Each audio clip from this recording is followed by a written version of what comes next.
আদেশ করবা। 2 3 ওয়ানহা আনিল মুনকার, অসৎ কাজে বাধা দিবা। তাহলে 1 নাম্বার নামাজ পড়বা, 2 নাম্বার সৎ কাজে মানুষকে আদেশ দিবা, সৎ কাজের কথা বলবা, 3 নাম্বার হলো ওয়ানহা আনিল মুনকার, অসৎ কাজে বাধা দিবা। এরপরেই তিনি বলছেন তার সন্তানকে যে বেটা অসৎ কাজে যে বাধা দিবা, অন্যায় যে বাধা দিবা, অত্যাচারে যে বাধা দিবা, জালিমের সামনে যে কথা বলবা, একটা সমস্যা হতে পারে, একটা পার্শ্ব প্রতিক্রিয়া তোমার সামনে আসতে পারে। ওই কি ওই পার্শ্ব প্রতিক্রিয়া হলো তুমি যখন সত্য কথা বলবা, হক কথা বলবা, তোমার আপন আর আপন থাকবে না, আপন পর হয়ে যাবে, বন্ধু আর বন্ধু থাকবে না, বন্ধু শত্রু হয়ে যাবে, প্রতিবেশী আর প্রতিবেশী থাকবে না, তোমার বিরুদ্ধে ষড়যন্ত্র করবে। ওয়াসবির আলা মা আসাবা, যতই ষড়যন্ত্র করুক না কেন তুমি সবর করবা, ধৈর্য ধারণ করবা। ধৈর্য যদি তুমি ধরতে পারো তাহলে একদিন সব কিছু তোমার পক্ষে কথা বলবে। যেমন 16 বছর আমরা ধৈর্য ধরেছি, 16 বছর আমাদের উপর অত্যাচার হয় নাই। ওলামায়ে কেরাম কি পরিমাণ অত্যাচারিত হয়েছে, জেল কাটছে, ফাঁসিতে ঝুলছে, এমন কোন মামলা নাই যে মামলা ওলামায়ে কেরাম খায় নাই। আল্লাহ সবরের বদলা দিছে না? দিছে। এখন ক্ষমতার হাত বদল হবে, এখন একদল ক্ষমতা আছে অস্থায়ী, আবার আরেক দল আসবে। সবার জন্য শিক্ষা হলো কেউ যেন ক্ষমতার চেয়ার পায়া জুলুম অত্যাচার না করে, করলে আগের তাদের পরিণতি যা হয়েছে পরবর্তীতে যারাই অত্যাচার করবে তাদের পরিণতিও তাই হবে। আল্লাহ আমাদের সকলকে বুঝার তৌফিক দান করেন, সকলে বলি আমিন। মুহতারাম, নবীজি একদিন হযরত ওমর ইবনুল খাত্তাব রাদিয়াল্লাহু তাআলা আনহু কে দোয়া করতেছেন। তাকে হযরত ওমরের জন্য দোয়া, রাহিমাল্লাহু ওমরা, আল্লাহ আমার ওমরকে রহম করুক। তাকে নবী হযরত ওমরের জন্য দোয়া করতেছেন, আল্লাহ আমার ওমরকে রহম করুক, দয়া করুক। কেন? ইয়াকুলুল হক, আমার ওমর হক কথা বলে। আমার ওমর কি বলে? হক কথা বলে। ওমর সাহাবায়ে কেরামের মধ্যে সবচাইতে বেশি স্পষ্টবাদী ছিলেন। ওমর হক কথা কেমন বলতেন? একটা ঘটনা শুনুন। হযরত ওমর ইবনুল খাত্তাব রাদিয়াল্লাহু তাআলা আনহু কিভাবে আহত হয়েছিলেন আপনারা জানেন কিনা জানি না। আপনাদের জানানোর জন্য ইতিহাসটা একটু লম্বা করে বলতে হয়, আমি যথাসম্ভব সংক্ষিপ্ত আকারে বলছি। হযরত ওমর ফজরের নামাজ পড়াবার জন্য ইমামতির মুসল্লায় দাঁড়িয়েছেন। কোথায়? ইমামতির মুসল্লায়। ইমাম সাহেব যেখানে দাঁড়ায় মেহরাবে, তিনি নামাজ পড়াবার জন্য, নামাজটা হলো ফজরের নামাজ, কোন নামাজ? ফজরের নামাজ। নামাজ পড়াবার জন্য তিনি দাঁড়িয়েছেন। একজন তার চাদরের নিচে করে বর্ষা নিয়ে আসছেন, বর্ষা, তীরের ফলক, বুঝতে পারতেছেন? এই বর্ষা নিয়ে আসছে, আয়েশা চাদরের নিচে রাইখা নামাজে দাঁড়াইছে। হযরত ওমর যখন পরিপূর্ণভাবে নামাজে মনোনিবেশ করলেন, নামাজে মনোনিবেশ করার সাথে সাথেই সে তার বর্ষা তীরটাকে বের করে হযরত ওমরের পেটের ভিতরে ঢুকায় দিলেন। নাউজুবিল্লাহ বলেন। সবাই বলেন, ইমানের আওয়াজ দিয়ে বলেন নাউজুবিল্লাহ। কাজটা কি ভালো ছিল না মন্দ ছিল?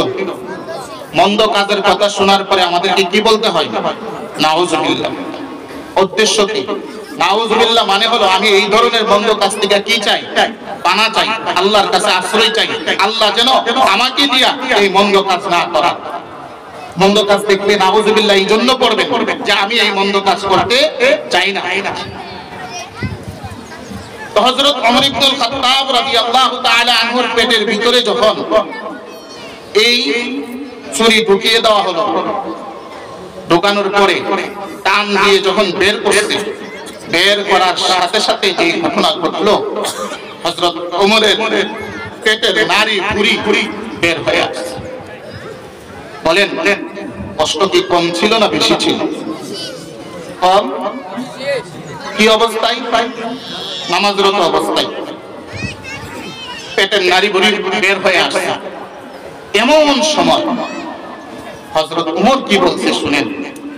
হযরত ওমর এই পেটের মধ্যে নারী ভুঁড়ি সহ হযরত ওমর এই পেটের মধ্যে চাপ দিয়া হযরত আব্দুর রহমান ইবনে আউফ রাদিয়াল্লাহু তাআলা আনহুর হাত ধরে উনি টান দিলেন, টান দিয়া নামাজের মুসল্লায় ইমামতের মুসল্লায় দাঁড় করায়া আব্দুর রহমান ইবনে আউফকে বলতেছে, আব্দুর রহমান, আমি বোধহয় আর নামাজ পড়াতে পারবো না, তুমি যাও, তুমি গিয়ে আগে নামাজটা পড়ায়া দাও। কথা বুঝেন? নামাজের গুরুত্ব। জীবন চলে যাচ্ছে, পেটে বেহারি বুড়ি বের হয়ে গেছে, নিজে বাঁচবে কি বাঁচবে না এর কোনো গ্যারান্টি নেই। এমন কঠিন থেকে কঠিনতম সময় তিনি বলছেন হযরত আব্দুর রহমান ইবনে আউফকে, যাও আব্দুর রহমান, নামাজের মুসল্লায় যাও, ইমামতের মুসল্লায় যাও, তুমি আগে নামাজটা পড়ায়া দাও। হযরত ওমর নারী বুড়ি এইভাবে হাত ধরে মসজিদ থেকে বের হওয়ার চেষ্টা করলে সাহাবায়ে কেরাম কয়েকজন ওনাকে ধরাধরি করে নিয়ে গেল। মুহতারাম, আমি অনেক লম্বা ঘটনা, আমি ঘটনাটার মূল কথাটা বোঝাবার জন্য আমি ঘটনা কিভাবে আছে। হযরত ওমর রাদিয়াল্লাহু তাআলা আনহু উনি বাড়িতে শয্যাশায়ী, বিছানায় পড়া, পেটের নারী বুড়ি কিন্তু বের হয়ে গেছে। হযরত ওমরকে যখন মুখে কোনো খাবার দেওয়া হতো, একেবারে আস্তা খাবার ওনার নারী বুড়ি দিয়ে বের হয়ে যেত। উনি এই অবস্থায় বেঁচে ছিলেন কয়দিন? আমার আঙ্গুলের দিকে তাকান, কয়দিন? 4 দিন। চতুর্থ দিন তিনি শাহাদাত বরণ করেন। আমি বলতেছিলাম হযরত ওমর হক কথা বলতেন, মনে আছে কথাটা? আল্লাহ রাসূল ওমরের জন্য দোয়া করতেছেন। তো হযরত ওমর কেমন হক কথা বলতেন, কিভাবে হক কথা বলতেন, কতটা কঠিন হক কথা বলতেন, এবার একটু চিন্তা করেন। হযরত ওমর একেবারে শয্যাশায়ী অবস্থা, এটা ঠিক হবে না। হযরত ওমর শয্যাশায়ী অবস্থা, বিছানায় পড়া, এমন সময় ওনার ভাগিনা মামাকে দেখতে গেছে। মামাকে দেখতে যখন গেল, যাওয়ার পরে হযরত ওমর রাদিয়াল্লাহু তাআলা আনহুর সামনে গিয়ে দাঁড়াইছে। এমন অবস্থায় যে ভাগিনার টাকনুর নিচে কাপড়। কোথায়? সবাই কথা বলেন, কোথায়? টাকনুর নিচে কাপড়। এখন আমাকে আগে আপনারা মাসআলা বলেন, টাকনুর নিচে মুসলমানের জন্য কাপড় পরা হালাল না হারাম? কেমন হারাম? যতক্ষণ টাকনুর নিচে কাপড় থাকে ততক্ষণ গুনাহ লেখা হয়। এটা 1 মিনিটের গুনাহ না, 2 মিনিটের গুনাহ না, 3 মিনিটের গুনাহ না, 4 মিনিটের গুনাহ না, 4 ঘন্টার গুনাহ না, 10 ঘন্টার গুনাহ না। যতক্ষণ টাকনুর নিচে কাপড় থাকে ততক্ষণ পর্যন্ত বান্দার আমলনামায় ধারাবাহিক গুনাহ লেখা হইতে থাকে। এটা বড় মারাত্মক হারাম, এটা বড় মারাত্মক হারাম, এটা বড় মারাত্মক হারাম। হযরত ওমর ইবনে খাত্তাব রাদিয়াল্লাহু তাআলা আনহু ওনার ভাগিনার টাকনুর নিচে কাপড় দেখে তিনি বলতেছেন, বেটা তোমার কত বড় সাহস, তুমি ওমরের সামনে টাকনুর নিচে কাপড় পরে ওমরের সামনে আসছো। চিন্তা করে মৃত্যু সজ্জায় তিনি মারা যাবেন, বাঁচবেন কিনা এটারই কোনো সন্দেহ, এটাই সন্দেহ।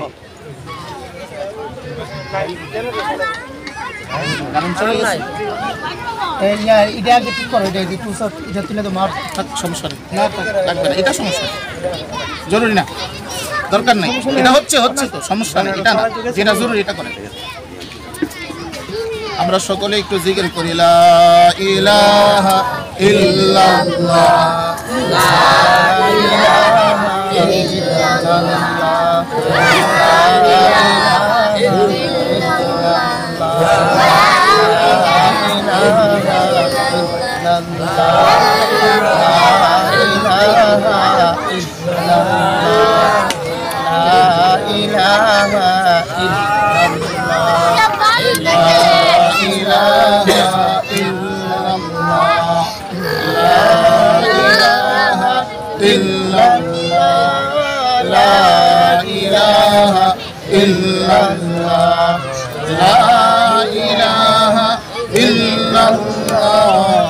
লা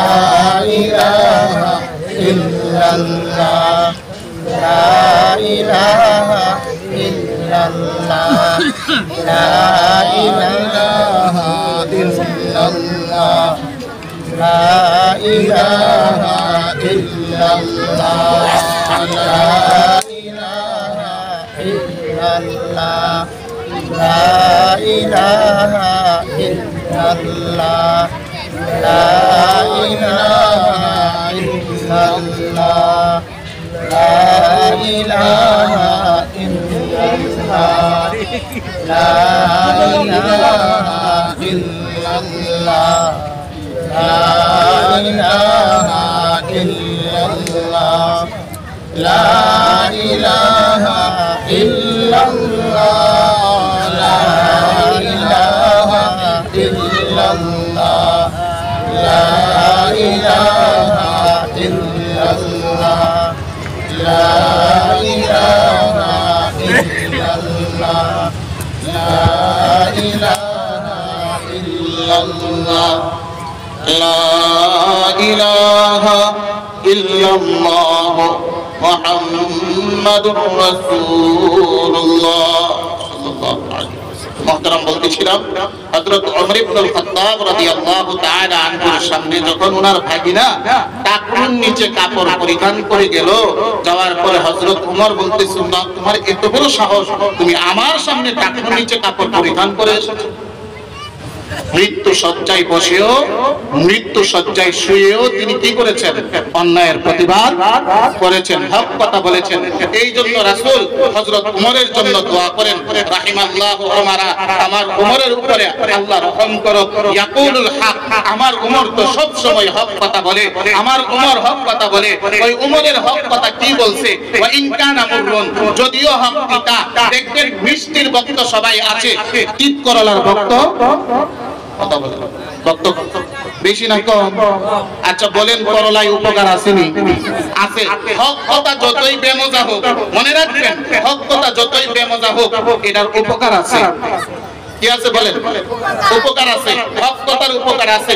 আল্লাহ রাসূল বলতেছেন, ইয়াকুলুল হক, আমার ওমর হক কথা বলে। ওয়া ইন কানা মুররুন, যদিও হক তিতা, যদিও হক কি তিতা। আমার ওমরের কি হলো? ও তারাকাহুল হক ওয়া মা লাহু সাদিদ, আমার ওমর হক কথা বলতে বলতে আমার ওমর এখন বন্ধু শূন্য হয়ে গেছে। আমার ওমরের যত বন্ধু ছিল এখন আর বন্ধু নাই, ওমরের সব বন্ধু শত্রু হয়ে গেছে। বন্ধু কি হয়ে গেছে? শত্রু হয়ে গেছে। হক কথার পার্শ্ব প্রতিক্রিয়া, বন্ধু থাকবে না, বন্ধু আপনার শত্রু হয়ে যাবে। কাছের মানুষ কাছে থাকবে না, দূরে চলে যাবে। যে আপন মানুষ আপন ছিল বড় হয়ে যাবে। এটা হলো হক কথার পার্শ্ব প্রতিক্রিয়া।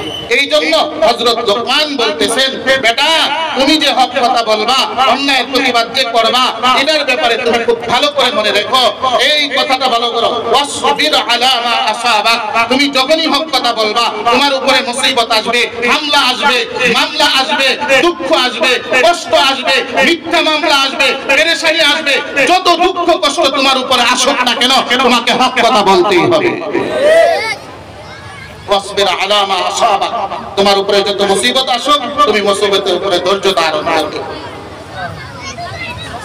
তো বলতেছিলাম, এই যে আমরা হুজুররা, আচ্ছা বলেন তো দেখি, এত যে মামলা খাইলো, আমাদের হুজুররা যে এত কষ্ট করলো, বলেন আমরা কি কারো সম্পদ দখল করেছিলাম?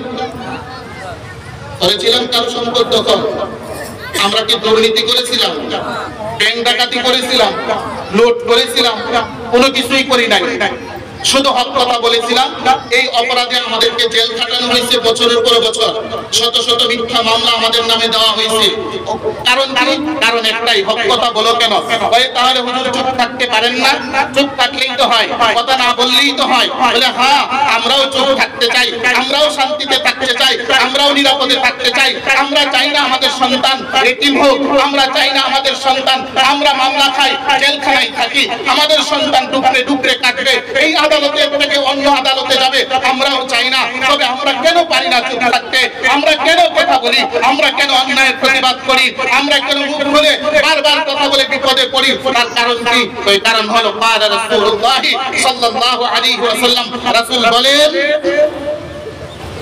যে যে ব্যক্তি হক দেখার পরেও চুপ থাকে, হক দেখার পরেও কি থাকে? চুপ থাকে।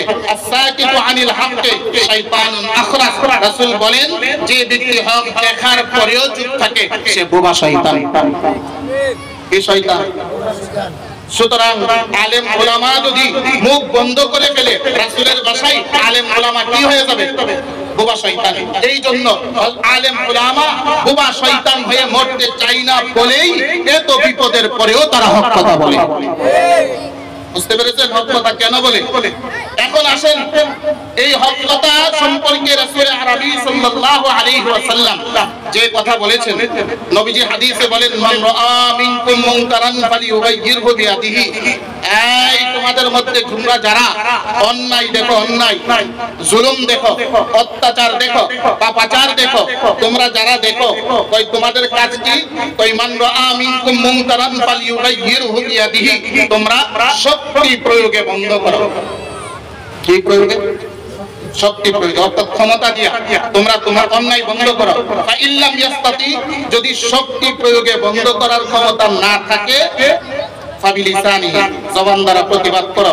ওই ফা ইল্লাম ইয়াস্তাতি ফাবিকলবিহি, ওই জবান দ্বারাও যদি কথা বলার ক্ষমতা না থাকে, তোমরা অন্তর দ্বারা প্রতিবাদ করো। ওয়া যালিকা আযআফুল ঈমান, রাসূল বলেন এটা হচ্ছে তোমাদের ঈমানের দুর্বলতম লক্ষণ। এখন কাজ দিবেন উম্মত তিনটা। এক নাম্বার শক্তি প্রয়োগে বন্ধ করো, দুই নাম্বার হলো মুখের দ্বারা প্রতিবাদ করো, তিন নাম্বার হলো অন্তর দ্বারা ঘৃণা করো। মুহাদ্দিসিনে কেরাম বিন্যস্ত করেছেন বড় চমৎকার ভাবে, ওই শক্তি প্রয়োগে বন্ধ করা হলো প্রশাসনের কাজ। শক্তি প্রয়োগে বন্ধ করা কার কাজ? প্রশাসনের। বলে প্রশাসনের কাজ কেন? ওই প্রশাসনের কাজ এই জন্য, প্রশাসনের চাইতে শক্তি বেশি আর কারো আছে? আছে বলেন, কারো আছে? কারো নাই। ধরেন কথার কথা, এখানে একটা জোয়ার আসর দিছে, আপনারা এলাকাবাসী অনেক চেষ্টা করেছেন, পারতেছেন না, আপনাদের কথা শুনতেছে না। এখানে যদি 10 জন পুলিশ আসে তাহলে কেউ থাকবে? কথা বলেন না, থাকবে? তাহলে বলেন তো শক্তিটা কার বেশি? প্রশাসনের বেশি। শক্তিটা প্রশাসনের বেশি। এই জন্য মুহাদ্দিসিনে কেরাম তিন কাজ তিন দলের জন্য বিভক্ত করেছেন। এক নাম্বার কাজ শক্তি প্রয়োগে বন্ধ করা, এটা প্রশাসনের কাজ। মুখের দ্বারা প্রতিবাদ করা, এটা উলামায়ে কেরামের কাজ। বলেন মুখের দ্বারা প্রতিবাদ করা কার কাজ? বলে কেন? কারণ হলো মুখের দ্বারা প্রতিবাদ করার ক্ষমতাটা দুনিয়ার অন্য সব মানুষের চাইতে কার বেশি? উলামায়ে কেরামের বেশি। এই জন্য মুখের দ্বারা প্রতিবাদের জিম্মাদারিটা আল্লাহ রাসূল কার উপরে ন্যস্ত করেছেন? উলামাদের উপরে। বাকি হলো অন্তর দ্বারা ঘৃণা করা কাদের কাজ? ওই অন্তর দ্বারা ঘৃণা করা হলো আপনাদের মতো সাধারণ মানুষের কাজ। যারা সাধারণ মানুষ, আম মানুষ, তাদের কাজ হলো অন্যায় দেখে অন্তর দ্বারা ঘৃণা করবে। অন্তরের মধ্যে ঘৃণা পয়দা হবে। ওই ঘৃণা পয়দা হলে লাভ কি? ওই একটা লাভ তো আছে। ওই কি লাভ? ওই যেই মানুষ অন্যায়কে ঘৃণা করে, এই মানুষ অন্তত অন্যায়ের সাথে সমর্থন দেয় না। এটা হলো লাভ। এই জন্য আমরা অন্যায়ের প্রতিবাদ করতে রাজি আছি ইনশাআল্লাহ। হ্যাঁ, রাজি আছি ইনশাআল্লাহ। আল্লাহ আমাদের সকলকে তৌফিক দান করেন, সকলে পড়ি আমিন। আচ্ছা বলেন, আজকে যিনি আসতেছেন আওলাদে রাসূল সাল্লাল্লাহু আলাইহি ওয়াসাল্লাম, আমাদের গ্রামে এমন একজন মহান ব্যক্তি আসাটা আমাদের জন্য খুশির সংবাদ না? আপনারা খুশি আছেন তো? সবাই খুশি আছেন? আল্লাহ তাআলা আমাদের সকলকে আওলাদে রাসূলের সুহবতে বসে কিছু কথা বুঝি আর না বুঝি, যিনি আরবিতে বলবেন আমরা হয়তো বুঝবো না, একজন অনুবাদকারী থাকবেন যিনি অনুবাদ করে আমাদেরকে ওনার কথাগুলি বুঝাবেন। আমরা অল্প সময় সুহবত নেব। বলে সুহবতের দাম কত? ওই সুহবতের দাম অনেক বেশি। ওই সুহবতের দাম কেমন বেশি আমি আপনাদেরকে ঘটনা শোনাই। হযরত ওয়াইসুল কারনী রাহমাতুল্লাহি আলাইহি, নাম শুনেছেন অনেকেই, নাম শুনছেন ওয়াইসুল কারনীর কথা। হযরত ওয়াইসুল কারনী রাহমাতুল্লাহি আলাইহি তিনি চিঠি লিখলেন রাসূলুল্লাহ সাল্লাল্লাহু আলাইহি ওয়াসাল্লামের কাছে। কি চিঠি? ইয়া রাসূলুল্লাহ, আমার মা অসুস্থ, আমার মা অসুস্থ, আমি আমার মায়ের খেদমত করব নাকি আপনার সোহবতে এসে আপনার সামান্য সোহবত গ্রহণ করব? রাসূলুল্লাহ সাল্লাল্লাহু আলাইহি ওয়াসাল্লামের কাছে এই চিঠি আসে।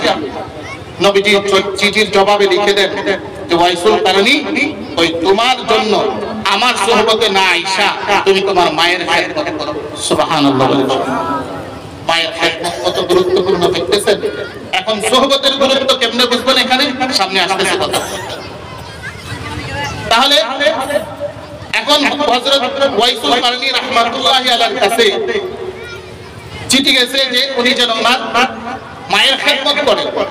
নবীজি ইন্তেকালের সময় নবীজি ইন্তেকালের সময় বলতেছেন, ওমর আমার এক পাগল এখানে আসতে পারে, তোমাদের কাছে আসতে পারে, যদি আসে তুমি ওয়াইসুল কারনীর কাছে তোমরা দোয়া চাইবা। বলে কেন?